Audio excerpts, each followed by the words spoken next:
Hello YouTube, B3 here, back with another kicking comic book collection update. Got a lot of stuff today.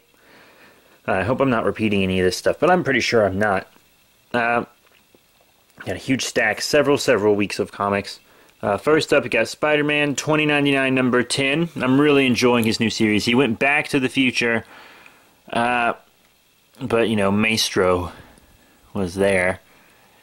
And he escaped back to, like, the present, but it was all a trick and he was followed, so we haven't really seen how that's going to turn up yet because, you know, the stuff happened in the last issue. The last issue was pretty good. The last issue I read was really good. Anyways, and then we have Spider-Gwen number 2 fighting the Vulture and stuff. Dad figures out who she is and everything at this point, hallucinating that spider pork who I don't like. And Matt Murdock's like, Vulture, you know, get Spider-Woman for us, and Frank Castle's trying to get Spider-Woman too. So she's in quite the predicament, but you know, digging Spider-Gwen, of course. And then Batman Arkham Knight number 1. I've decided to follow this and a lot of other DC stuff. I really liked this first issue of the Arkham Knight kind of following Batman around, and they made it look like Batman died, but he obviously, you know, didn't. And this should be a pretty insane video game, actually. And I feel like anything goes almost for this game when it comes out. I cannot wait for the game, can't wait for the action figures, can't wait for everything. But I just have number 1. I don't have issue 2 yet because the comic shop never got me, so I have to dig one out. But this is a really good issue, and it jumps off like right after Batman leaves the Joker on the hood of the police car and stuff after Arkham City. Starts right after that. Really cool. And this Amazing Spider-Man Special Inhuman Error Part 1 of 3. I picked this up. I don't know if I'm going to get the rest of the story. It was pretty good. Spider-Man met some of the new Inhumans and stuff. And he's kind of digging Medusa. Kind of got a little crush on Medusa or whatever. But it's like, I just don't. I need to look and see what comic comes next in this, because it's not another Spider-Man comic. He's just kind of in this because, you know, when you put Spider-Man in something, it's going to sell better because Spider-Man's awesome. But, Inhuman Area, that was pretty good. Lots of Inhuman attacks, etc. And the Amazing Spider-Man number 16, Peril at Parker Industries. Looks pretty cool. But, like it, it's just kind of the start of a new arc. You know, there's some Black Cat stuff going on. She's stealing back all her treasures and stuff, and that's like in a little mini story in the back of these.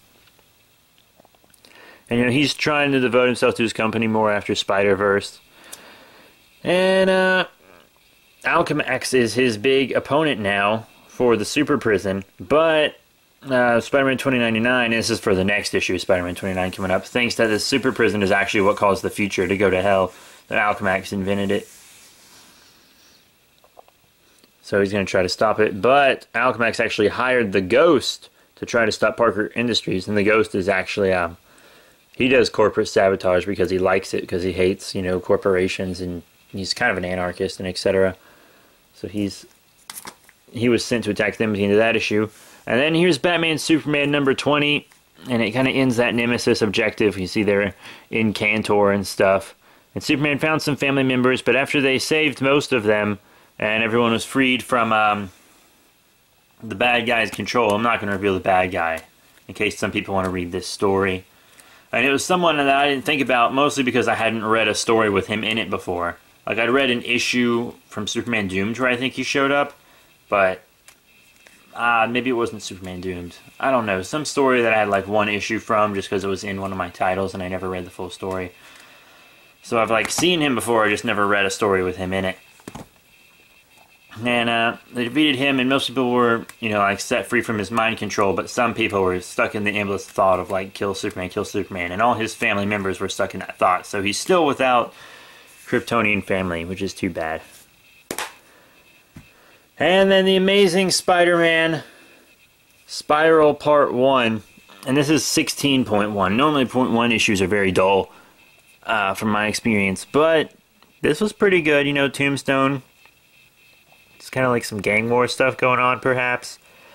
And I just really can't wait to see what's going on with the rest of this story. And there's that Wraith or whatever her name is right there. She's really cool, actually. I really like her. And she was crazy in this story, and I think she really screwed up, but isn't aware that she screwed up yet. And Mr. Negative's there and talks to her, and it's just, it was a pretty good issue, actually. I liked it.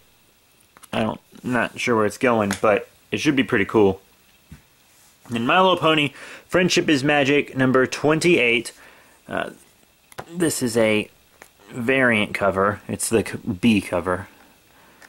And it's kind of the conclusion of the whole, you know, nature story. About, like, the Minotaurs that are building their amusement park but destroying the forest to do it. And then the freaking Lord of the Ring elves, who are actually deer, are trying to take it back, and etc. And they figure it all out, and it works out, of course. And then Godzilla rules the verse, number 22. Really cool, you know, Gorosaurus is at the beginning and he's fighting, which is really awesome. I like Gorosaurus, he's just a charming little monster. I'm not going to pay $100 for his figure, though. But yeah, you know, Godzilla, rulers of Te-Earth. Very, very neat.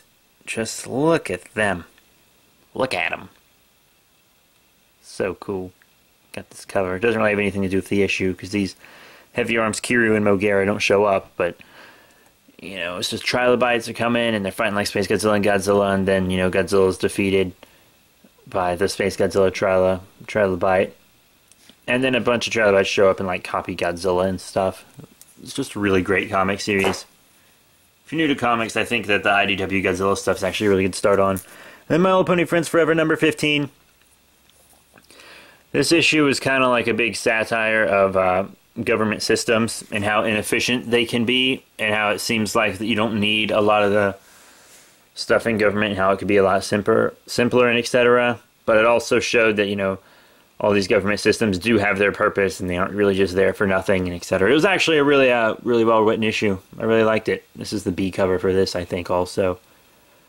But yeah, it was pretty cool. The A cover is pretty nice too. You should check it out. And then The Amazing Spider-Man number 17. I like this cover art. It's like kind of the Spider-Man logo and the ghost coming from behind him. Just things intangibility, and he's pretty smart and everything. But, you know, corporate sabotage and all. Really, really neat. And there's that Black Cat story right there. Repossession. But yeah, you know, he doesn't fight the ghost yet. He fights the ghost next issue, because he like comes up on the ghost at the very end of this when one of the ghosts is attacking somebody. But it was really cool. He kind of just tore them all up. And My Little Pony Friendship is Magic number 29. This isn't the start of an arc, it seems like. This is really just a one-shot almost. And it's about like the Mystery Mare or whatever her name was. I called like every single thing in this comic. I called everything. All the twists are really obvious if you're an adult reader. But, you know, for a kid, this would be actually a really good book. And it's good for adults too. This book obviously caters to an all-age audience. Not that the show doesn't, but this book really ups it. That's why I really don't watch the show much, and I really just read the books. And then here we have Batman Superman Annual number 2. This is pretty cool. You know, Superman had to use his solar flare thing to get rid of part of this like doomsday cloud. I don't know. Once again, didn't read Superman Doomed. Don't know what's up with that. I might pick up the graphic novel. It looks pretty cool. But he did his solar flare ability, his new power, to get rid of this cloud. So he was stuck as Clark Kent for 24 hours because he loses his powers. And the bad guy from the last arc like used some power to make a lot of villains think about killing Clark Kent. And so they went to kill Clark Kent, and he was just Clark Kent and didn't have any powers, and Batman kind of had to fend them off. But he proved that he could still be useful as Clark Kent, which was really cool. And spoiler alert, in the ending, the bad guy used his influence to make one of the people he saved stabbed him. So like Clark Kent's just bleeding out at the end of this issue. So, uh-oh, what's going to happen? Have to find out. And then My Little Pony Fiendship is Magic number 1. This is a 5-week, it's just the first weekly series I've followed. And it's pretty good so far. It's just 5-issue weekly series, so it should be over quick. but it's just like origin stories and stuff for villains. And it's really cool. This is the one for Sombra. So now Sombra actually has some character, because he was kind of just not developed at all and stuff in this. Well, what was he, season 3 premiere? Is that where he was? But this was actually the best. I have the first 3 already, and this is the best one with Sombra's origin story. It's actually kind of sad. You feel bad for the guy almost. I mean, dang. Look at that guy. Ugh, he's scary. It's a pretty intense book. This one right here. I really liked it. It was really good. Sombra Rex. And then Spider-Gwen number 3 was really cool. You know, the Vulture attacked their home, but he was actually after Captain Stacy. He wasn't after her. But she kind of just suited up and came right after him. So I'd be really surprised if the freaking Vulture didn't realize who Spider-Woman was. And you see that big skull back there. That's because Frank Castle has that skull painted on like his SWAT gear. You know, his Punisher in the 616 universe and stuff. And he kind of fights her and almost beats her. But she beats him at the last moment when he kind of realizes she's a child and is a little taken back by that. But yeah, Spider-Gwen number 3. Digging it. And, you know, movie stuff's pretty much Hastings. So they had these variant covers. Check it. Here's the variant for The Amazing Spider-Man 17. Really cool with him at Gwen Stacy's grave. And here's the one for Spider-Gwen number 3 with her at Peter Parker's grave. And that's really cool. Check out them variants, son. Yeah. Really nice. I love this. I love that they're selling the Spider-Gwen variants. That makes me so happy. Oh, it makes me so happy I can get variants now. But yeah, very, very nice. Loving those variants. And then My Little Pony Fiendship is Magic. This is the second best one I have so far. With Tarek. Is that how you pronounce this guy's name? Didn't watch season 4, honestly. I watched like the first 3 eps, maybe. I didn't watch season 4. I just mostly read the comics. But he seems like a really cool villain. It's just, you know, he's mostly like an angsty teen in this, but I feel like he progresses past that to just become a real threat. It looks really cool. And then here we have Spider-Man 2099 number 11, where he's, you know, back in the future and he kind of realizes that it might be his fault that the future's ruined, even though it's kind of obvious it's his fault that the future's ruined, because he's the wild card, really. And there's a girl with cancer that he met in The Amazing Spider-Man issue 1 and his stuff, and he cured her. He cured her cancer. And spoiler alert, she like got drunk and tried to kiss him and like bit him and then turned into this giant wasp monster and tried to kill him.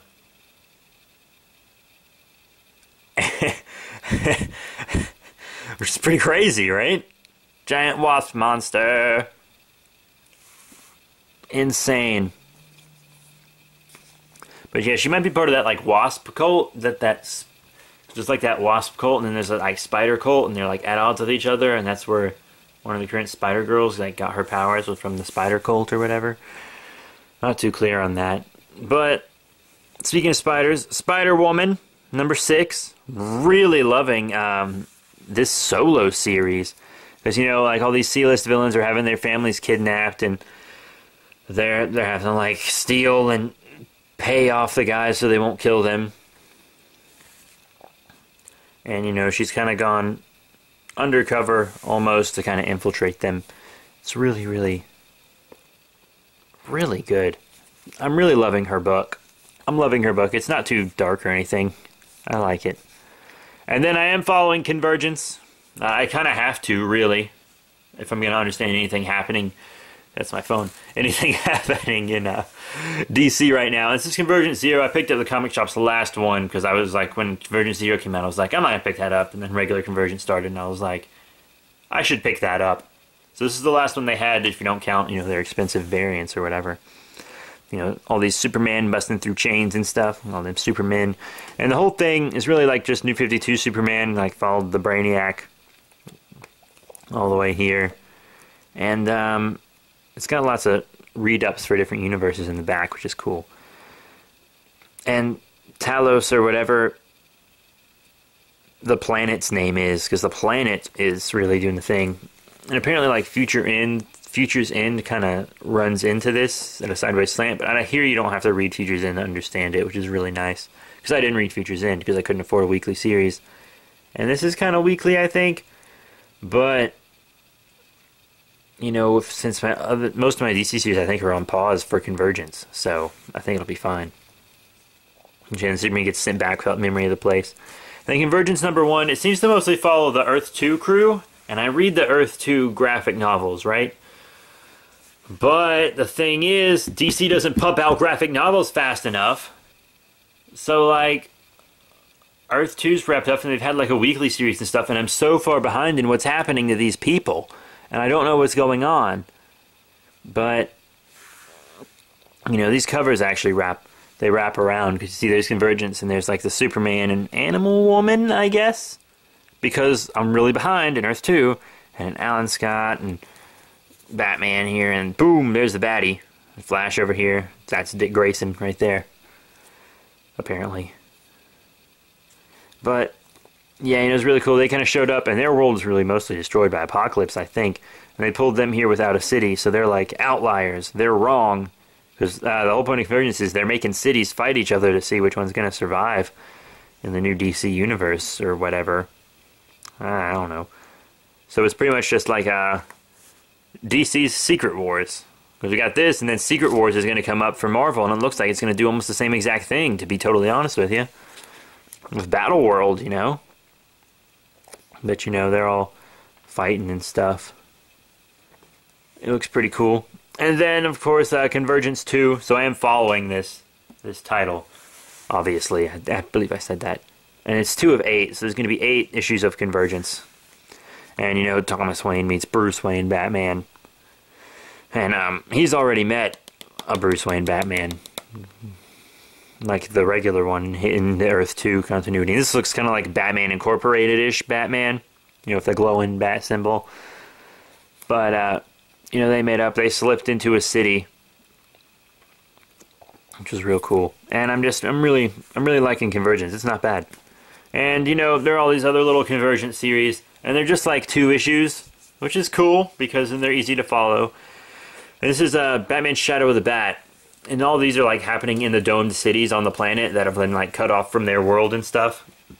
And it's like what's happening when the domes open up and etc. And so in this one, you know, like Azrael Batman and regular Batman have to team up to stop these bad guys. And this is like shortly after Batman's back is healed and stuff, I think, in this universe. And they're fighting this whale dude, and then it all opens up, and there's like a time shift. But I can't wait to see what happens next. It should be pretty cool, but not as cool, I think, as what's going to happen in Green Lantern Parallax. Yeah, so Convergence Green Lantern Parallax is in a world like where Hal Jordan Parallax still existed, and Kyle Rayner Green Lantern was there.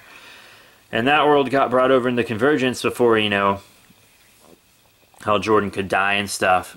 But when it was brought over, it was cut off from, like, the power battery and etc. So Hal Jordan, you know, lost his powers and came back to his senses, and Parallax wasn't in control anymore, so he, like, turned himself in. And, you know, Kyle Rayner lost his powers and stuff too, but he's still there, and he visits Hal in prison every day, and he's like, Hal, nobody blames you. We all know it was Parallax. You don't have to stay in this prison. And even the cops were like, yeah, man, I mean, everything you did was on another planet, and it's out of our jurisdiction anyways. And, you know, even if it was in our jurisdiction, we think you're innocent. You're not Parallax anymore. And Hal Jordan was like, no, I'm a murderer. I murdered everyone I care about. I just need to sit in this jail cell for the rest of my life. And then when the domes went down, they were connected back to the power battery, and Kyle got his powers back, and he was like, hooray, my powers are back. And he was like, wait, my powers are back. That means Hal's powers are back. So he became Parallax again, and he's just tearing it up, and it's so cool. I'm really liking Convergence Green Lantern Parallax. Really, really nice. I almost got Convergence Speed Force too, and I hear it was really good, but same with The Question. I almost got Speed Force The Question. No, Convergence The Question, but it wasn't The Question that I'm a big fan of. Was it Montoya? Is that her name? Montoya question? Not a big fan of her, but that's only 2 issues also. Green Lantern Parallax is. And last comic in the stack, My Little Pony Fiendship is Magic, number 3, and I was like, oh, I hadn't even seen these villains before either. Like, I knew that Turek guy or whatever was from the end of Season 4, but I didn't know where these sirens were from. And they were like, they went to Canterlot and stuff, and a young Star Swirl the Bearded had to defeat them. But Canterlot, you know, wasn't as easily fooled by their magic and stuff. So, like, Star Swirl had this big music battle and stuff with them, and they created all these different genres of music. And it was good. This is a good comic. And pop music is apparently, like, evil. It's evil. So, I feel like whoever wrote this didn't like pop music, maybe. But, I don't know if this is a spoiler or not. It was for me because I haven't seen the second Equestria Girls movie. But in the end, they turn out to be the villains for Equestria Girls Rainbow Rocks, which I haven't seen because I don't really care about it, honestly. And so My Little Pony Fiendship is Magic number 3 focuses on the villains for Equestria Girls and how they came to be. So quick recap. My Little Pony Fiendship is Magic number 3. Convergence Green Lantern Parallax number 1. Convergence Batman Shadow of the Bat number 1. Convergence number 2. Convergence number 1. Convergence number 0. Spider-Woman number 6. Spider-Man 2099 number 11. My Little Pony Fiendship is Magic number 2. Spider-Gwen number 3 variant. Amazing Spider-Man number 17 variant. Spider-Gwen number 3. My Little Pony Fiendship is Magic number 1. Batman Superman Annual number 2. My Little Pony Friendship is Magic number 29. Or was that 28? 29. The Amazing Spider-Man number 17. My Little Pony Friends Forever number 15. Godzilla Rulers of Earth number 22. My Little Pony Friendship is Magic number 28. The Amazing Spider-Man Spiral Part 1, which is 16.1. Batman Superman number 20. The Amazing Spider-Man number 16. The Amazing Spider-Man Special Inhuman Era Part 1 of 3 number 1. Batman Arkham Knight number 1. Spider-Gwen number 2. And Spider-Man 2099 number 10. So yeah, lots of really great comics recently, you guys. Sorry it takes me so long to get these up and etc. But I do my best with the internet I have and the time I have and etc. So yeah, that's it for this comic book haul. Thank you all so much for watching. Please remember to rate, comment, subscribe, check out all the cool links in the description below, all our other channels and etc. And I'll see you all later.